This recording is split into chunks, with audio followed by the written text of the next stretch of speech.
Aqidah. Jadi tentang akidah, betul. Silakan.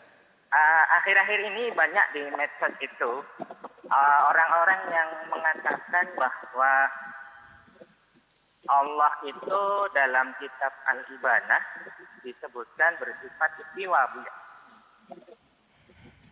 Kemudian, betulkah sifat istiwa itu adalah sifat dzatiyah, Bu ya? Gimana? Ataukah betulkah sifat istiwa itu sifat dzatiyah? Baik. Kemudian selanjutnya ini Bu ya, karena dalam kitab Al-Ibanah karya Imam Asy'ari itu disebutkan bahwa istawa yang ditakwil oleh Mu'tazilah itu juga istaula, Bu ya. Nah, apakah istaulanya Mu'tazilah itu berbeda dengan takwilan istaula yang kita pahami selama ini? Baik. Terima kasih, Bu ya. Mohon pencerahannya, mudah-mudahan menjadi amal soleh untuk Bu ya. Amin, Masya Allah. Tim Al-Bahjah. Jazakumullah khair. Assalamualaikum warahmatullahi wabarakatuh. Assalamualaikum warahmatullahi wabarakatuh. Adalah kitab Al-Ibanah fi Ushulid Diyanah, karangannya dinisbatkan kepada Imam Abul Hasan Al-Asy'ari. Kitab Al-Ibanah ada memang saat ini dan hari ini. Dan kita juga mempunyai dengan bermacam-macam teks naskah. Dan ada perbedaan di antara naskah dengan naskah. Nah, perbedaan di antara naskah dengan naskah ini menunjukkan bahwa ada tangan jahil yang ikut campur di dalam membuat kerusakan di dalam kitab Ibanah. Karena di dalam kitab Ibanah di sini ada perbedaan-perbedaan naskah, khususnya naskah terdahulu dan naskah yang terbaru yang dicetak akhir-akhir itu kok ada perbedaan. Maka di sini ada dugaan bahwasanya kitab itu memang aslinya ada, tapi sudah ada campur tangannya orang, namanya tahrif. Jika demikian, maka kitab Ibanah adalah kitab yang diragukan. Benar kitab Ibanah adalah miliknya Imam Abu Hasan Asy'ari, tapi sudah ada campur tangannya orang di situ. Kalau memang itu kitab diduga ada campur tangannya, tangan-tangan jahil, maka untuk mentasheh kitab Ibanah adalah dari siapa? Ya dari Imam Abul Hasan Asy'ari, dari buku Imam Abu Hasan Asy'ari yang lainnya, atau dari murid-murid yang lebih tahu. Dan sepakat semuanya muridnya tidak pernah punya pendapat seperti yang dikatakan oleh Abul Hasan Asy'ari di dalam kitab Ibanah yang sudah dirubah itu. Artinya kalimat yang disebutkan tentang istiwa di dalam kitab Ibanah yang menunjukkan bahwasanya istiwanya Allah ini tidak ada di situ, tidak ada tafwid, tidak ada takwil, maka yang disebutkan di dalam kitab Ibanah di situ karena berbeda-beda naskah yang bertentangan dengan apa yang dibawa oleh murid Imam Abu Hasan Asy'ari, maka itu adalah Ibanah yang tidak dibenarkan. Kaidah ilmiah kan semacam itu. Muridnya lebih tahu. Bagaimana murid yang lebih dekat kepada Imam Abu Hasan Asy'ari tidak menemukan itu semuanya? Kenapa kita orang akhir zaman kok menemukan? Aneh sekali. Adapun tazwir, tahrif, telah dibuktikan ada beberapa kitab yang dirubah hanya karena tidak kecocokannya. Satu kitab misalnya kitab Adhkarnya Imam Nawawi. Dicetak di salah satu tempat, di situ kan ada tentang ziarah kubur Nabi. Bahasa Imam Nawawi menyebutkan dalam kitab tersebut bahwasanya ini termasuk min afdal qurubat, paling bagusnya untuk mendekati Allah dengan ziarah Nabi. Ini dihapus, dicetak. Dicetak dan ada cetakannya, sampai hari ini pun ada, dan alhamdulillah kita juga ada cetakan yang dibuang. Ini grup-grup manusia begini ini ya kalau tidak cocok suka merubah. Jadi ada bukti banyak. Jadi ada kitab Adhkarnya Imam Nawawi itu ada dipotong. 4 atau 5 baris itu dihapus, yang di situ menunjukkan pentingnya ziarah kubur Nabi. Dicetak ini dan tersebar. Dan ini nggak bisa dipungkiri yang demikian itu. Dan yang mentahqiq ada manusianya. Ini grup-grup yang mendukung Ibanah yang palsu tadi, ya orang-orang grup semacam ini yang suka mentahrif kitabnya orang lain. Bagaimana kitabnya Imam Nawawi dirubah di kitab Adhkar, di kitab yang paling lama, cetakan Mesir yang lama pun ada kok kisah cerita tentang keutamaan ziarah kubur Nabi. Kenapa dicetakkan di situ kok jadi nggak ada? Dicetak di Saudi waktu ceritanya dan ada bukunya. Tidak ada tiba-tiba 5 baris itu hilang dan cetakan lebih baru. Mana yang bisa dipercaya? Cetakan baru, cetakan lama. Nah, jika manusia berani merubah hanya karena menurut keyakinannya dengan cara ini, amanat ilmiah, maka ibanah adalah nasibnya sama dengan kitab Adhkar. Ibanah yang tidak sesuai dengan murid-murid Imam Abu al-Asy'ari adalah ibadah yang sudah dipalsukan. Dan tandanya apa? Ada naskah lain yang berbeda. Jadi antara naskah yang ditemukan di mana dan di mana itu ada perbedaan. Dan kebetulan yang dianggap oleh mereka yang punya akidah tajsim, yang mengatakan Allah beristiwa, akhirnya duduk bertempat di arsy, di atas langit dan sebagainya, naskah yang diakui oleh mereka berbeda dengan naskah yang lainnya. Jadi kalau begitu ibanah adalah ihtimal. Jadi perlu nggak perlu kita memegang ibanah, masih ada buku-buku Abul Hasan Asy'ari yang lainnya. Jadi seperti itu. Jadi jangan mentang-mentang dinisbatkan kepada Asy'ari. Kepada Imam Abu Ghazali banyak dipalsukan. Termasuk Syekh Abdul Wahab Asy-Sya'rani. Beliau dalam kitab, salah satu kitabnya Tanbihul Mukhtarin atau kitab Mizan Kubra, beliau bercerita bahwasanya beliau masih hidup mengarang sebuah kitab, kemudian kitab itu dikirim dia ke negeri-negeri supaya disebarkan di sana. Rupanya pas beliau masuk ke satu negeri dimusuhi sama orang yang ada di situ. Kenapa? Tulisan Imam Abdul Wahab Asy-Sya'rani berbeda dengan keyakinan yang benar, akidah yang benar. Abdul Wahab Asy-Sya'rani bingung, keyakinan yang mana? Ini. Rupanya apa kata Abdul Wahab Asy-Sya'rani? Itu aku tidak pernah mengucapkan. Jadi selama dalam perjalanan ini ada yang campur tangan merusak. Apa kata Abdul Wahab Asy-Sya'rani? Inilah bahayanya orang yang fanatik dan tidak melihat kebenaran sebagai kebenaran dan tidak terbuka. Orang fanatik, dia membuat fitnah. Aku masih hidup saja, bukuku dipalsukan. Bagaimana jika aku mati? Lah ini loh golongan orang-orang begitu ini. Kalau Anda yang pengen punya data, buku apa yang dipalsukan dan dirusak, kami punya datanya. Dan ada bukunya, saya jejer. Jadi ada sekelompok orang yang suka merusak. Ibanah termasuk bagian kitab yang dirusak.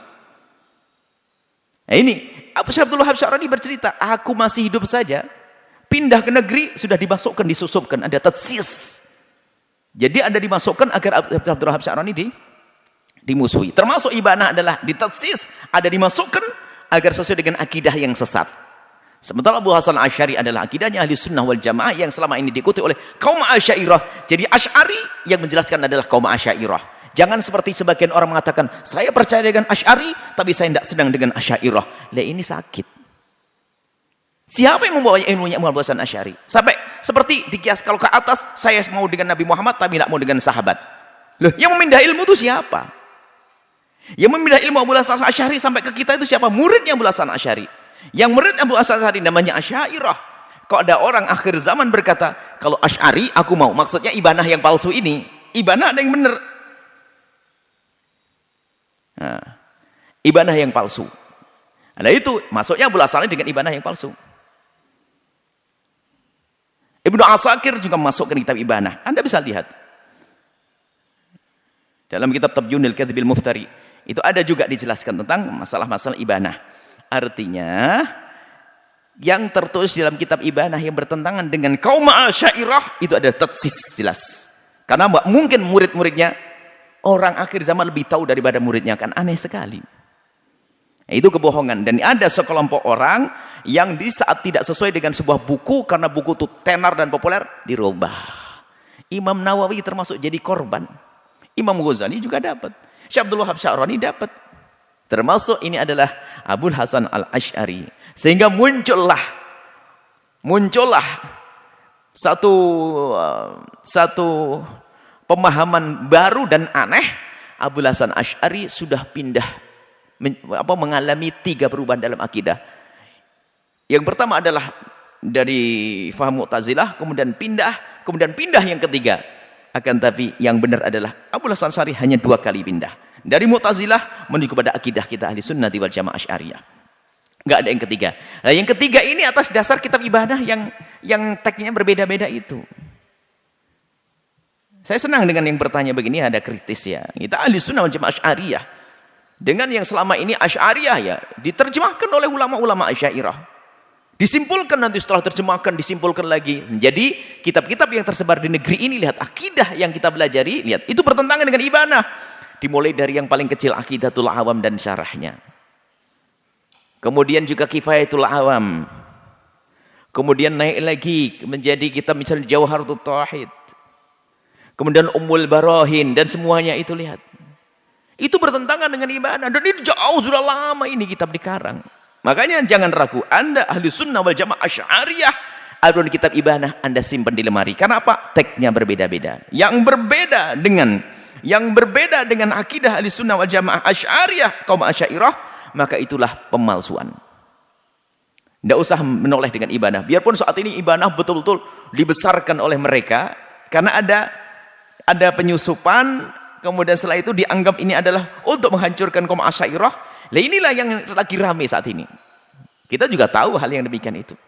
Jadi mereka mengangkat ibanah itu sebenarnya bukan karena mengangkat Abul Hasan Asy'ari, karena membela akidahnya. Karena dalam ibanah kebetulan ini yang berbeda-beda, naskah yang berbeda-beda. Jadi himbauan kami adalah ibanah disimpan. Kalau Anda ingin belajar akidah Imam Abul Hasan Asy'ari, jangan dengan kitab yang diperselisihkan. Jangan dengan kitab yang diperselisihkan. Yang lebih tahu tentang pemikiran Abul Hasan Asy'ari adalah muridnya dan muridnya dan muridnya dan begitu seterusnya. Ulama-ulama kita dengan kecerdasannya yang memegang tampuk kepemimpinan ilmu di Azhar seperti Imam Baijuri, Syekhul Azhar. Beliau menyebarkan ilmu akidah ahli sunnati wal jamaati asy'ariyati yang tersejar dan maturidiyati yang tersebar penjuru dunia. Ada orang akhir zaman, nah itu otak-atik rubah kitab adkarnya Nawawi, ibanah yang sudah disusupkan kemudian ditampilkan. Maka Anda jauh-jauhlah dengan kitab yang semacam itu. Karena apa? Dia pakai nama besar Imam Abul Hasan Asy'ari, akan tapi hati-hati. Itu adalah ada tatsis di dalamnya. Karena dia lebih tahu tentang pemikiran Abul Hasan Asy'ari adalah ya murid-murid beliau sendiri. Ini saja, wallahu a'lam bissawab. Baik, kemudian Buya pertanyaan selanjutnya yang datangnya dari hamba Allah dari Karawang. Ada pertanyaan tentang takwilan. Mohon maaf tadi ada pertanyaan penting lagi tentang takwilan yang dihadirkan kaum Mu'tazilah. Kita harus tahu manhaj takwil dulu dong. Takwil itu apa sih? Takwil itu tidak boleh tanpa sandaran, tanpa dasar, enggak boleh. Dalam manhaj kita ada namanya tafwid, kita serahkan kepada Allah. Kita meyakini bahasanya ada istiwa, dan kita yakin istiwa ada, tapi lihat istiwanya kayak apa, kita tidak perlu banyak tanya. Sehingga itulah manhaj tafwid. Seperti waktu Imam Malik tanya tentang istiwa. Al-istiwa ghairu majhul. Istiwa ghairu majhul atau maklum, semua orang tahu istiwa. Istiwanya pohon adalah mekar dan tinggi. Istiwanya manusia duduk di atas. Istawa itu istawanya perahu adalah bersandar. Jadi istawanya orang tuh tentang istawa itu mengerti semuanya. Jadi ada 17 makna istiwa. Disesuaikan dengan apa itu? Kalau manusia yastawi alal arsi, seorang raja bertahta di singgasananya. Kalau perahu yastawi adalah bersandar di pelabuhannya. Kalau pohon yastawi membesar dan ini yastawi. Disesuaikan pohon. Nah kita tidak tahu tentang hakikat Allah. Lalu akan disebutkan istiwa kepada Allah dengan cara yang kita atur. Ya nggak benar dong. Allah bukan manusia, Allah bukan perahu, Allah bukan pohon, maka istiwanya bagaimana? Kita serahkan kepada Allah. Jangan diatur soal Allah duduk di atas arsy. Ini ngaco namanya. Wong kita tidak tahu hakikatnya Allah kok kita mengatur. Kalau Anda tahu pohon, maka yastawi, pohon yastawi, raja yastawi, manusia yastawi, perahu yastawi. Iya benar, karena kita tahu perahu kelihatan di mata kita. Tapi Allah Jalla Jalaluh kita tidak tahu. Maka istiwa nggak boleh Anda kira-kira dengan makna yang Anda paham tentang diri Anda sendiri. Maka para ulama tafwid, istiwa ada, tapi ketahuilah itu semua kita serahkan kepada Allah. Istiwa kita nuthbit ma'athbatullahu. Istiwa ada, tapi istiwa ghairu majhul. Istiwa adalah jelas. Wal kaif, caranya bagaimana? Ghairu ma'qul. Bukan majhul. Ghairu ma'qul, nggak masuk akal. Kita tidak bisa menjangkau. Nah, wasu'alu anhu bid'atun. Kalau yang banyak nanyakan bid'ah, jangan dibahas. Serahkan kepada Allah. Muru, kata Imam Malik. Lewati. Ini adalah tafwid. Kemudian ada takwil. Takwil itu adalah karena lafaz ini secara zahir yang tidak punya wawasan bisa salah faham, maka perlu orang yang baru membacanya diberi wawasan dengan pemahaman akidah yang lainnya. Misalnya kalau istawa itu bisa, kalau di makna istawala itu bukan berarti berkuasa kemarin tidak menguasai aras, kemudian Allah setelah menciptakan menguasai aras, berarti aras kemarin tidak ada yang menguasai. Enggak begitu. Jadi salah satu dari makna istawa itu kan banyak, ambil makna yang cocok untuk Allah. Yaliku bijalalihi subhanahu bi'adzamatillahi subhanahu wa ta'ala. Ambil istawa dengan 17 makna atau 21 makna itu yang paling cocok apa?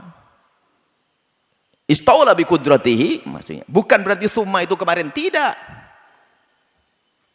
Kemarin tidak istawla enggak. Jadi istawla dalam kaum Mu'tazilah itu enggak ada tahrif, bukan istawla berarti merubah dari istawa menjadi astawla.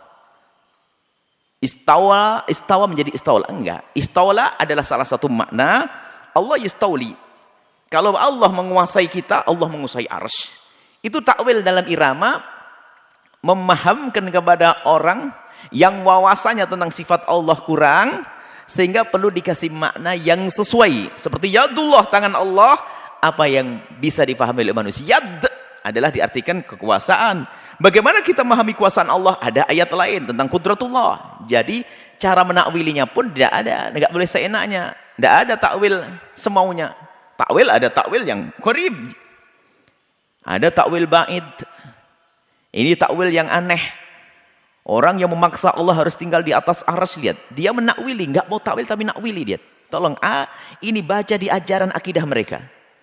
Rupanya mereka menggambar gini, Allah arsy adalah makhluk Allah terbesar. Ini uniknya mereka yang anti takwil, memusuhi kaum Asy'ariyah, terjerumus gak sadar. Jadi mereka menggambarkan arsy adalah makhluk Allah terbesar. Allah yastawi beristiwa di atas arsy-Nya. Lalu di atas arsy itu apa namanya? Ya tempat. Maka Allah bertempat. Berarti Allah diliputi oleh sesuatu dong. Oh enggak, itu namanya makan adami. Namanya makan adami. Adam itu kan tidak ada, makan ada. Makan adami, Allah yang maha ada di dalam Adam. Jadi enggak paham makna Adam. Jadi dia mengatakan bahasanya ada namakan namanya makan adami. Kalau Anda pengen tahu, bukunya saya ada. Dan dibaca di universitas mereka. Yang mengatakan Allah fil makan namanya makan adami. Ajib, takwil dari mana Allah yang maha wujud berada di namanya makan yang namanya makan adami? Dan ini biasa saja mereka. Enggak pernah mengatakan ini sesat. Bahkan, wah ini takwil ba'id yang demikian itu. Ahli sunnah wal jamaah mengatakan Allah tidak bertempat. Sebelum Allah menciptakan tempat, Allah tidak memerlukan tempat. Dan setelah menciptakan tempat, Allah seperti sebelum menciptakan tempat dan tidak memerlukan tempat. Ini adalah akidah kita ahli sunnati wal jamaah. Jadi Mu'tazilah mentakwili. Mu'tazilah mentakwili, kemudian kaum Asy'ariyah juga mentakwili, tapi bukan berarti kita ikut Mu'tazilah. Yang bisa diambil dari akidah manapun yang benar, yang tidak bertentangan bisa kita ambil. Dari sisi takwilnya, kaum Asy'ariyah adalah mengambil bagian daripada takwil cara yang diambil oleh kaum Mu'tazilah. Tapi porsinya tidak seperti Mu'tazilah yang terlalu luas. Kita ada aturannya. Dan tidak ada takwil kecuali ada dalil yang pasti, dalil qat'i. Takwil kita didukung dalil qat'i, bukan asal takwil seenaknya. Seperti tadi yang menyalah-nyalahkan kaum Asy'ariyah, tak taunya takwilnya dengan akalnya. Allah adalah maha menguasai arsy. Arsy makhluk Allah terbesar. Di dalamnya ada kursi segala macam. Allah yastawi alal arsy. Dimakan yang namanya makan adami. Aneh sekali. Jadi ini masalah akidah. Anda tidak usah ragu. Tidak usah tolah-toleh ke sana kemari. Anda kalau belajar akidah-akidah yang sesat itu tambah pusing. Cukuplah Anda kembali kepada akidah Ahlussunnah wal Jamaah Asy'ariyah yang saat ini sudah tersebar ke penjuru dunia. Sudahlah, dengan mudah Anda akan aman. Kalau Anda pengen tahu agar selamat dari ditipu dari uang asli dan uang palsu, nggak usah Anda mencari-cari uang palsu di sana sini. Cukup Anda kenali uang asli, maka Anda nggak akan ketipu dengan uang palsu. Seperti itu. Pelajari akidah Ahlussunnah wal Jamaah Asy'ariyah yang benar, Anda akan aman, nggak akan diganggu oleh akidah apapun, karena akidah Ahlussunnah adalah kami yakini, seyakin-yakinnya akidah terbenar. Ahlussunnah wal Jamaah Asy'ariyah terbenar. Apakah akidah lain ada yang benar? Asalkan tidak bertentangan. Bisa saja tanpa gelar Asy'ariyah. Ada lagi selain Abu Hasyim Asy'ari, Abu Mansur Al-Maturidi, dan Abu Ja'far At-Tahawi. Dan masih ada ulama yang lain, tapi tidak bertentangan. Yang repot bertentangan ini yang nggak dibenarkan. Akidah kan jelas, nggak boleh ada perbedaan di sini. Maka urusan akidah, tolong wahai saudara-saudaraku, kita harus dengan penuh keyakinan. Bicara akidah harus dengan yakin, nggak boleh setengah-setengah. Harus dengan benar. Ingat, akidah kita adalah ahli sunnah wal jamaah Asy'ariyah. Asy'ariyah, pengikut Imam Abu Hasyim dan ulama-ulama kaum Asy'ariyah. Ini saja, wallahu a'lam bishawab.